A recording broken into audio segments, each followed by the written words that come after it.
You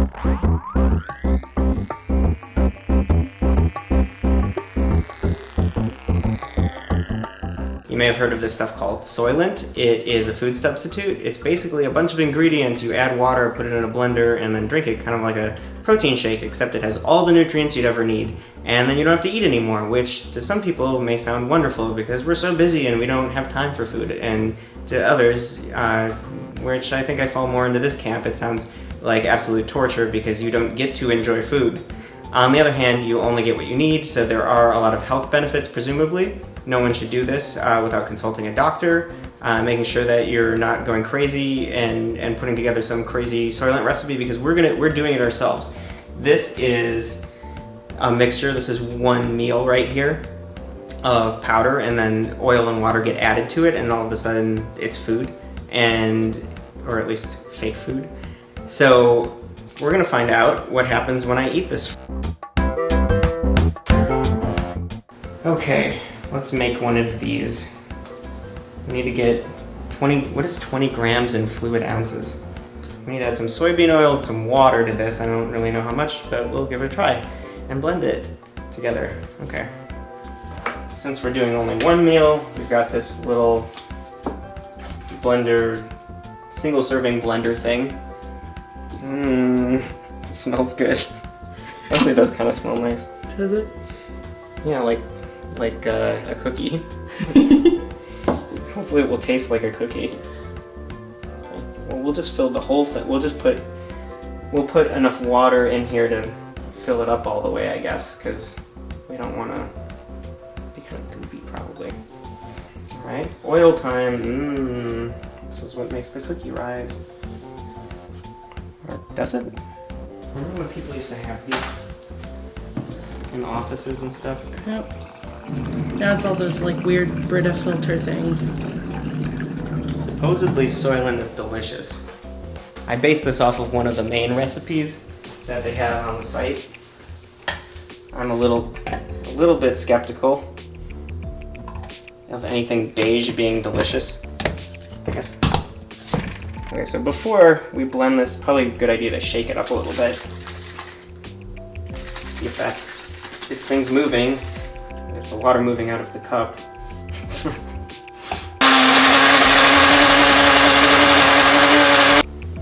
That doesn't smell good anymore. It smells very yeasty.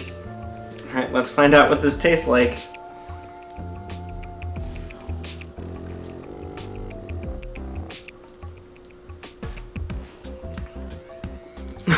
It's like wet cereal. Oh my god, how do people drink this? This is really terrible. Okay, we're gonna give this another shot. It was pretty gross, as you may have noticed. We think maybe it's too thick because you're supposed to actually put about, I think 14 to 16 ounces of water, but that just seemed excessive. So I thought that was for like the entire day, if you're making the entire day. But we're gonna try to thin this out, make it taste a little bit better with some fruit.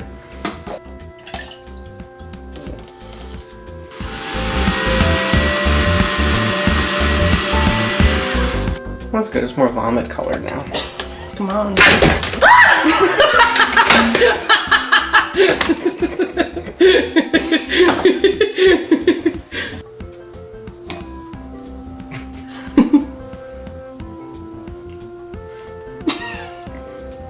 Okay. I was just kind of bracing myself. It's not as bad. It's still chunky. I mean, it's really a flour problem. Like, what? I don't understand how people eat that and think I'm not just swallowing flour water. Okay, well, you can see it's a little purple now. I added some blackberries and blended it for a long time, hoping that that would make it less chunky and salty. It's probably a little sweet and bitter now. We're gonna find out. No, it's still gross. But at this point, it's really more of a problem with the texture. And it just feels like there's a lot of, well, literally oat flour in water that's mildly flavored like fruit. Part of the problem with this DIY Soylent recipe that I started with, it's really salty. And if you've ever tried to drink salt water before, like in the ocean, for example, you know that it doesn't exactly go down and you gag on it. So that was kind of the problem that I was having with that recipe, is that it was very hard to swallow because of all the salt.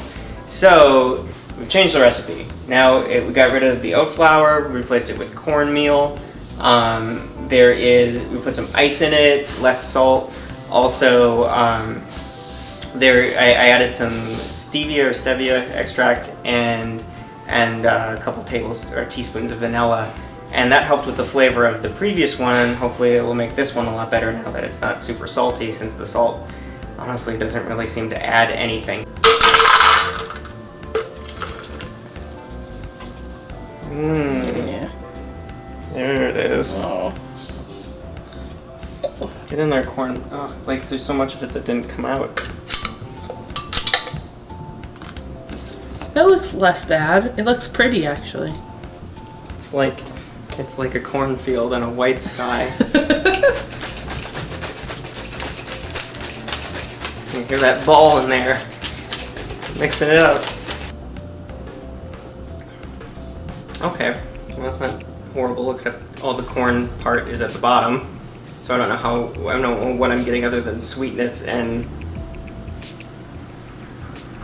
whatever else is in here. It's a big upgrade. I'm just worried I'm not getting everything in here because of the corn chunks at the bottom.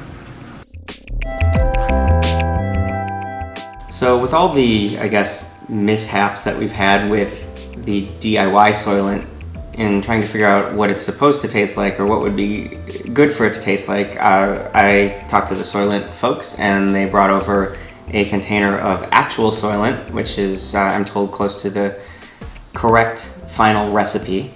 So I've tried it already. We're going to pretend that I haven't. And what it is a much less of an offensive taste, which maybe doesn't sound like a ringing endorsement, but it basically is it's kind of a flat base. It tastes a little bit oaty. It's not, there's not a lot of flavor to it, but it doesn't have that thick graininess to it. It's smoother. It doesn't taste bad at all. It has a little bit of a strange odor, but you don't really have to smell it when you're eating it, or I guess drinking it. And you can add flavors to it. I have yet to do that. I'm gonna go through the first half of it, which is one meal, without adding any additives, and then I'm gonna try it with something. But the good thing is that, well, the DIY Soylent that we've made so far isn't great. The actual Soylent, and the recipe will be released for that Soylent soon, is quite good, and it's a huge step above over what we've been able to make.